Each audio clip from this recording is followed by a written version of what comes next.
सोनम वांगचुक से सवाल मगर अमित शाह से कोई सवाल नहीं। वाह देश की गोदी मीडिया, वाह होनहार मीडिया।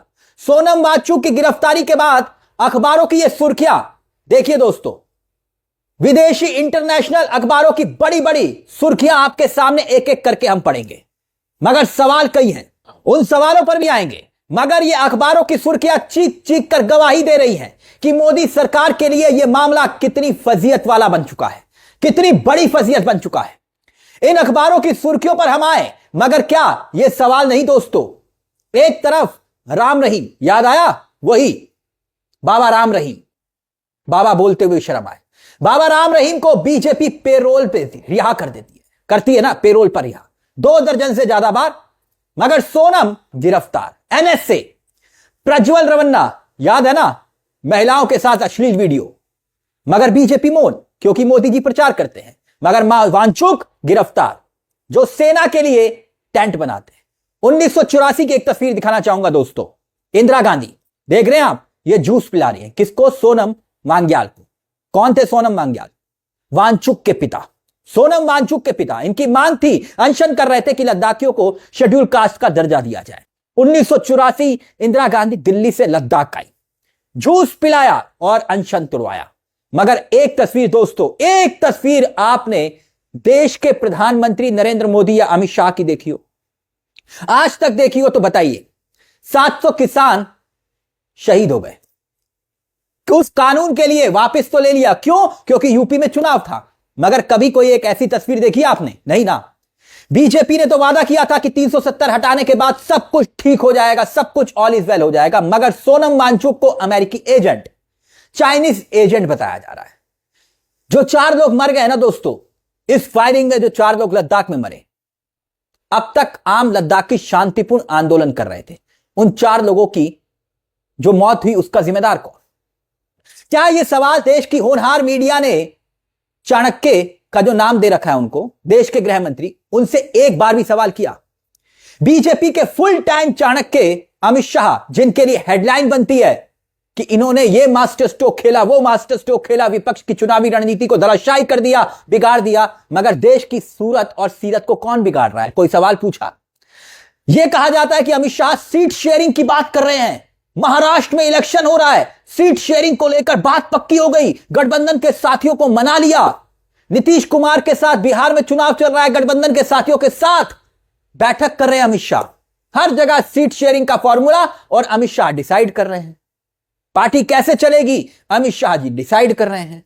लेकिन देश की समस्या के लिए, देश के आंतरिक सुरक्षा को लेकर जितने भी हाल ही के सालों में सवाल उठे हैं, उसको लेकर अमित शाह से कोई सवाल देश की होनहार मीडिया ने पूछा? वो जो कहता है कि पूछता है भारत, कभी उसने कुछ पूछा? कुछ नहीं पूछता वो। दोस्तों अब याद कीजिए, मैं ये बात क्यों कह रहा हूं, पहलगाम में इतना भीषण आतंकी हमला हुआ कि नहीं हुआ, इसकी जिम्मेदारी किसकी थी? किसकी थी? किसी ने इस्तीफा दिया इस मामले पर? नहीं ना। बस हां, एलजी साहब ने एक अखबार को इंटरव्यू में कहा कि हां, इसके लिए मैं जिम्मेदार हूं। अरे आप जिम्मेदार हैं तो इस्तीफा दीजिए, अब तक इस्तीफा क्यों नहीं दिया? अब याद कीजिए, अमित शाह के गृह मंत्री रहते हुए क्या दिल्ली में दंगे हुए कि नहीं हुए दोस्तों? फिर वो किसकी जिम्मेदारी थी? किसी ने सवाल पूछा, उनसे सवाल पूछा कि दिल्ली में आप बैठे हुए हैं और आपकी पुलिस है, अमित शाह जी ये कैसे हो गया? और सोनम वांगचुक एनएसए गृह मंत्री रहते हुए मणिपुर में पिछले 2 साल से ऊपर हो गए हिंसा हो रही है, इसके लिए कौन जिम्मेदार? नेहरू या अमित शाह?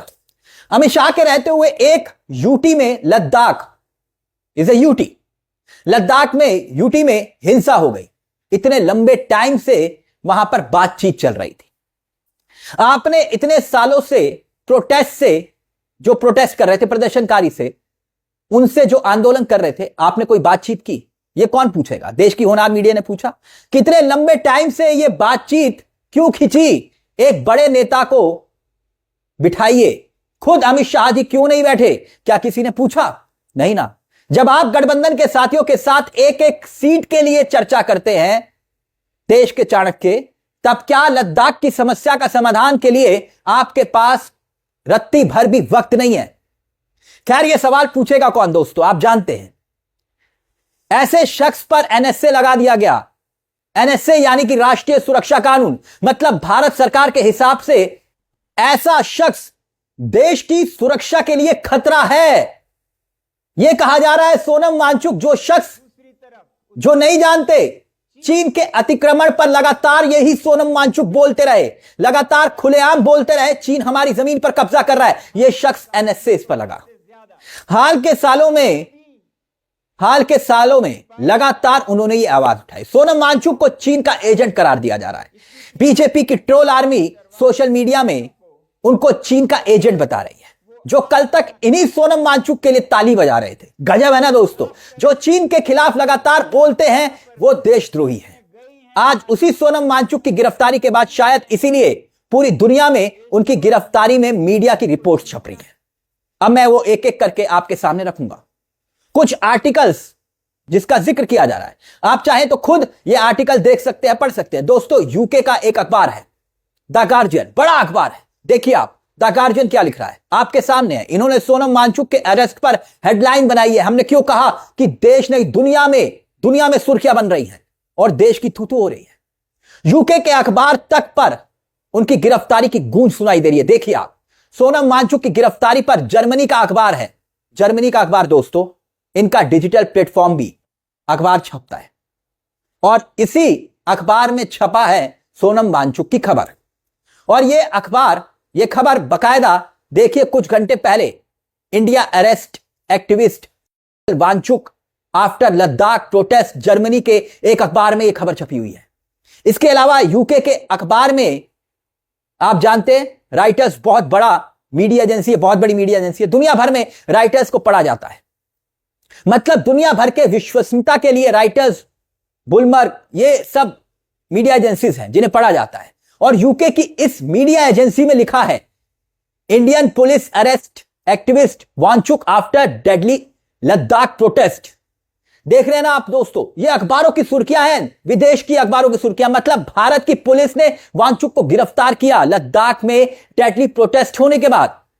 इसके अलावा दोस्तों, कतर से चलने वाले अल जजीरा, जो कि दुनिया भर में देखा जाता है, अल जजीरा, बीबीसी, ये बहुत बड़े बड़े मीडिया हाउसेस हैं दोस्तों, और उन्होंने बकायदा ये हेडलाइन छापी हुई है, Indian police arrest Ladakh activist after deadly protest.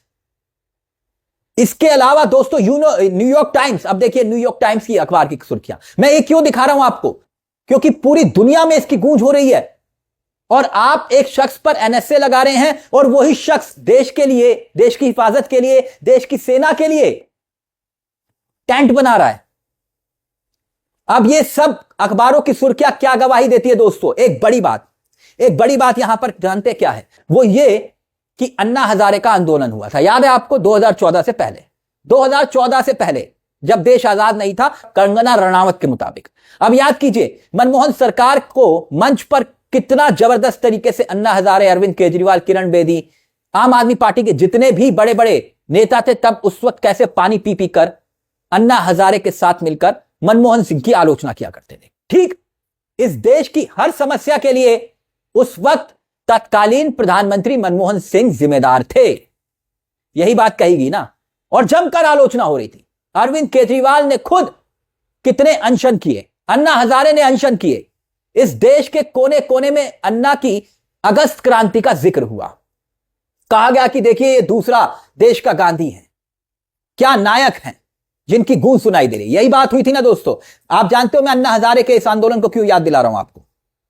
अब याद कीजिए 2014 से पहले जो इसी सरकार के खिलाफ अगर ऐसा आंदोलन हुआ होता तो फिर क्या होता।